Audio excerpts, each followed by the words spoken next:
Navigating Karmic Entanglements, Part 4, I believe. We are going to go over the 8th house in synastry. And if you are someone that's not into astrology, you're not hip to it, you can still gain from this message. This is only a small portion of the video. In astrology, the 8th house rules over magic, transformation, right? It rules over intimacy, intimate unions, intimate bonds.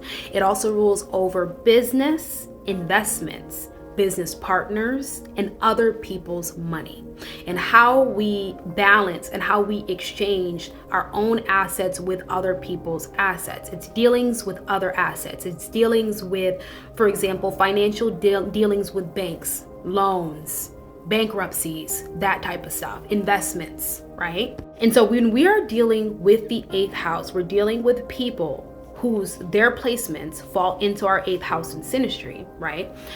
We are dealing with the dynamics of how we are with our money, how we are with our investments, and the dealings that you have with those people expose how you are with your financial investments.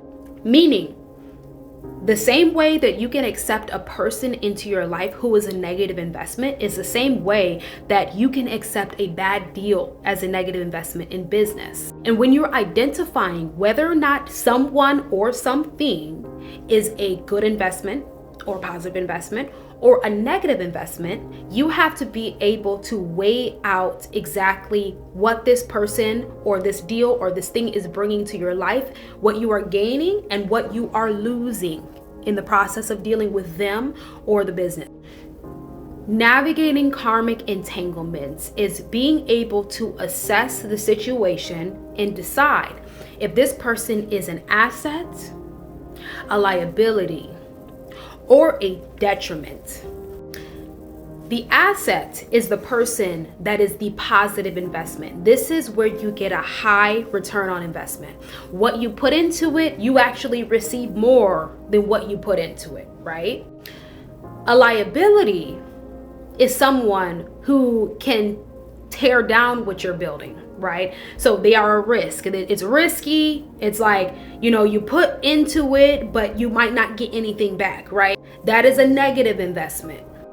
A detriment is worse than a negative investment because a detriment results in a zero-sum outcome.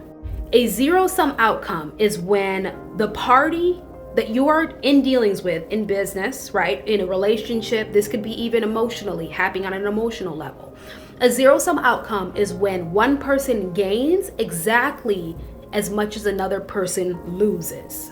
And when it comes to deciding if someone is a liability, if they're an asset, or if they are a detriment, it's not based on if they give or not, right? So someone who could be a negative investment, being a negative investment, someone being a negative investment to you doesn't mean that they don't give anything. That's not what that means. It means that what they give and what you give are not equal. Either you're giving way more than that person, or what they are giving is not worth what is being lost. So a negative investment doesn't mean that you don't gain anything.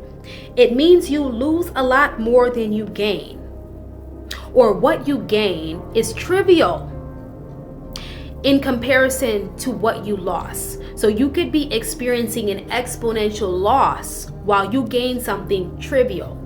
And let's say the thing that you gain is not trivial. It's actually a really amazing thing you gain.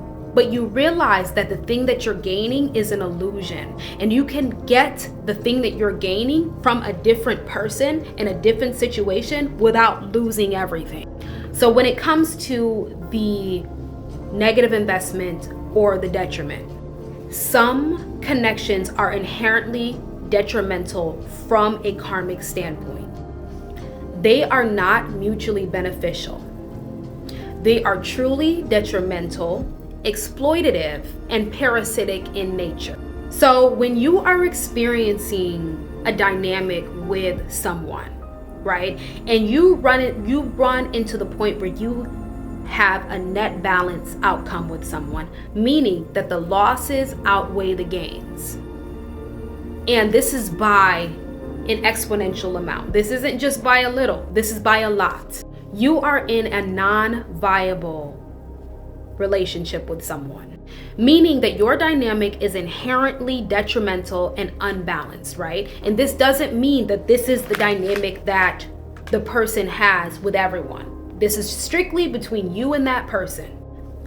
When you come to the conclusion after looking over all the data, looking over the dynamic, looking at the situation with you and another person, and you've sat down and you've done the work, and you finally make that judgment call that you are in a net zero change situation, or you have a net balance, meaning that this is a situation where you lose inherently, you have to cut your losses.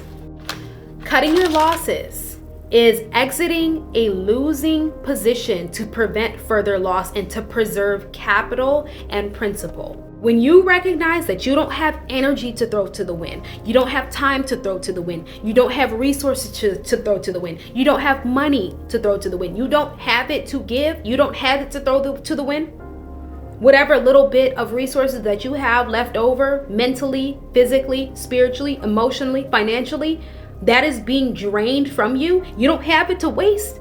You have to cut your losses. And you have to have an exit strategy. You have to formulate a plan of how you're going to get out of that situation to prevent further loss, because you've identified that the only outcome of the situation is you losing. Because how you are in your relationships are how you are in business, and it's how you are with money. And once you realize that, you have to treat your relationships like you do your finances.